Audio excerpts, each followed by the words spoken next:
volta com mais uma coluna Minha Opinião.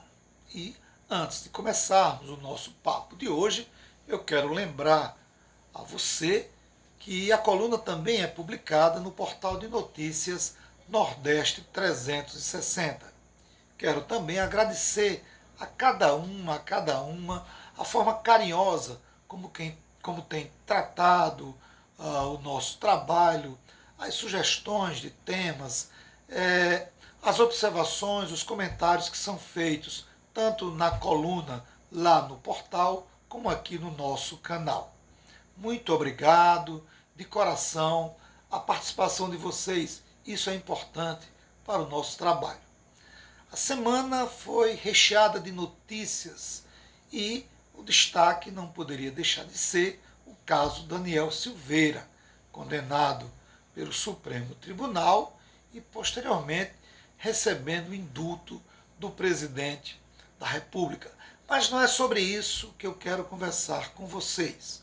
Eu quero conversar com vocês sobre a chapa Lula-Alckmin, que ainda não foi oficializado, tem data prevista para o início de maio, mas eu quero conversar sobre a repercussão dessa chapa nos setores mais à esquerda dos partidos que apoiam a candidatura ou a pré-candidatura do ex-presidente Lula. Quem acompanha a política sabe muito bem quem é Geraldo Alckmin, quem foi como governador de São Paulo, como agia diante dos movimentos sociais e também se lembra muito bem como ele reagiu no caso das escolas, naquele movimento envolvendo os estudantes da rede pública de São Paulo. E não só isso, também nos movimentos dos professores, sabe? A forma como Geraldo Alckmin tratou aquelas questões. À época, os setores de esquerda bombardearam o Alckmin com críticas pertinentes pela postura que o então governador adotou em relação a esses movimentos. Passaram-se os anos e hoje Alckmin cai no colo da oposição e se torna o nome de Lula para ser o seu vice. Muito já tem se discutido, se tem avaliado a importância de Geraldo Alckmin como vice de Lula. Uns dizem que ele agrega, que ele é o homem de ligação entre Lula e o setor empresarial, a famosa Faria Lima. Dizem que ele é o homem que vai fazer com que os grandes empresários, aqueles setores mais conservadores da política brasileira, se aproximem ou se reaproximem de Lula nessa campanha para presidente. Outros dizem que não, que Geraldo Alckmin não tem muito que acrescentar à candidatura de Lula, que ele não vai transferir para Lula um percentual de votos que justifique o seu nome como vice. E também aqueles que não veem, não têm em Geraldo Alckmin a simpatia para ser vice, dizem que ele é um atraso e que o nome dele como vice para Lula desagrega mais do que agrega. Bom, eu quero lembrar a todos vocês que Lula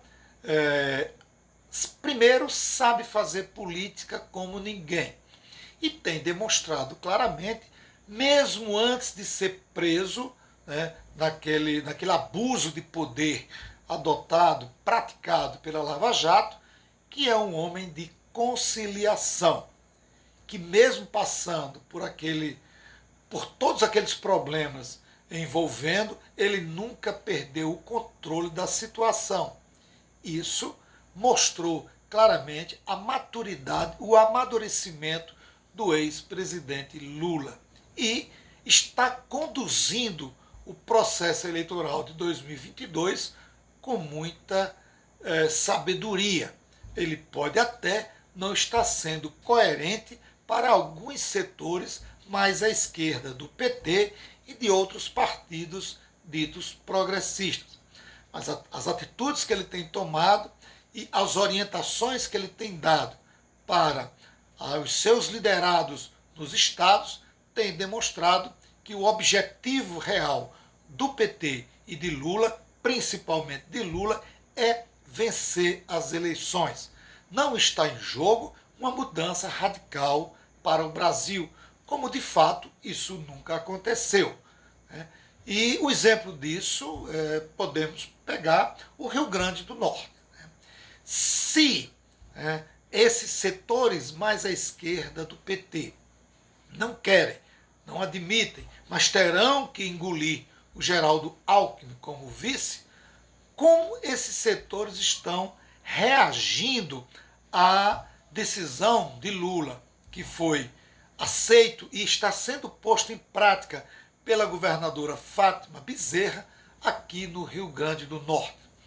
Quem não se lembra, há algumas décadas, o discurso radical do PT contra as oligarquias. Em nível de Mossoró, os ataques, as críticas à oligarquia Rosado. Em nível de Estado, as oligarquias Maia e Alves. Essas eram as três oligarquias combatidas de forma firme e forte pelo PT. A exceção do grupo familiar Maia, em especial o seu líder maior, o ex-senador José Agripino Maia, os outros Maias já beberam pouco da mesma água que bebe o PT. Os Alves e os Rosados, esses já inclusive estiveram juntos com Lula e com o PT em várias ocasiões, subindo e ocupando os mesmos espaços nos palanques, inclusive sentando na cadeira de ministros. Então não há nenhuma novidade aqui no Rio Grande do Norte o PT se aproximar, seja dos Rosados ou dos Alves. Em 2022, não serão os Rosados que estarão ao lado do PT de Lula e Fátima, mas sim os Alves.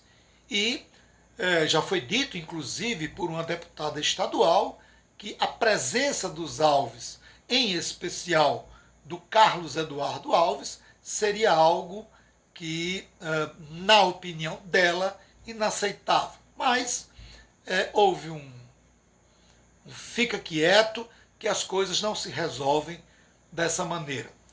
Eu acho que o PT não devia estranhar a presença de Carlos Eduardo Alves. Eu acho que o Jean Paul, o atual senador, é um quadro muito mais técnico, muito mais capacitado e muito mais político do que o Carlos Eduardo para a vaga de Senado, para ser reeleito senador. Mas também entendo que Carlos Eduardo tem uma maior experiência, um maior manejo, um maior jogo de política do que o Jean Paul. Se eu fosse escolher um candidato ao Senado, eu não pensaria duas vezes, seria o Jean Paul. Mas, como eu não sou filiado e eu não tenho nenhum poder de escolha, eu não posso confirmar quem é que deve ser o Senado. Eu sei que para obter votos para Lula, obter votos para a eleição de Lula, Carlos Eduardo é o melhor nome. Mas também sei que para a política do Rio Grande do Norte, ter Carlos Eduardo como candidato ao Senado e, segundo as notícias veiculadas na imprensa, o Walter Alves como vice-governador de Fátima, escanteando o PCdoB, isso aí é o que deveria causar um pouquinho de preocupação para o PT.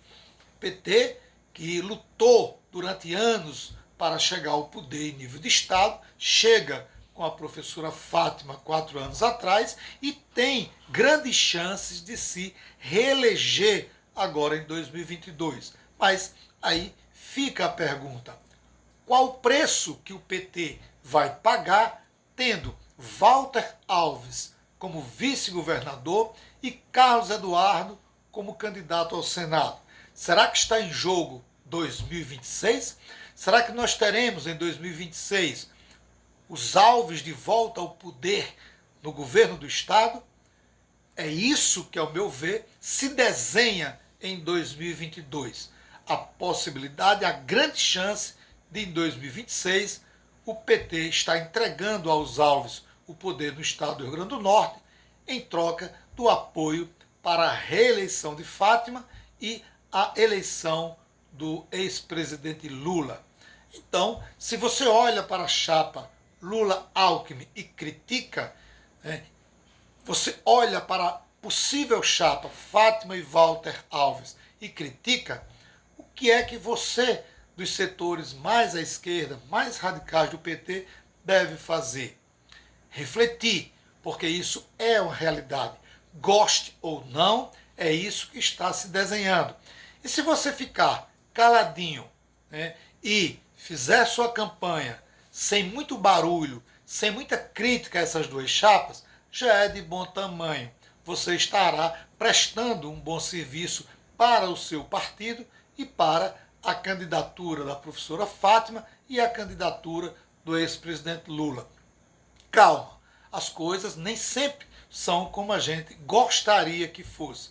E o PT, em especial esses setores mais radicais, devem saber muito bem, que neste momento você precisa ter habilidade e humildade de reconhecer que esses políticos, o Walter, o Carlos Eduardo e o Alckmin, são os nomes que neste momento aparecem como a bola da vez e que dificilmente o posicionamento desses setores radicais serão levados em consideração na oficialização dessas chapas.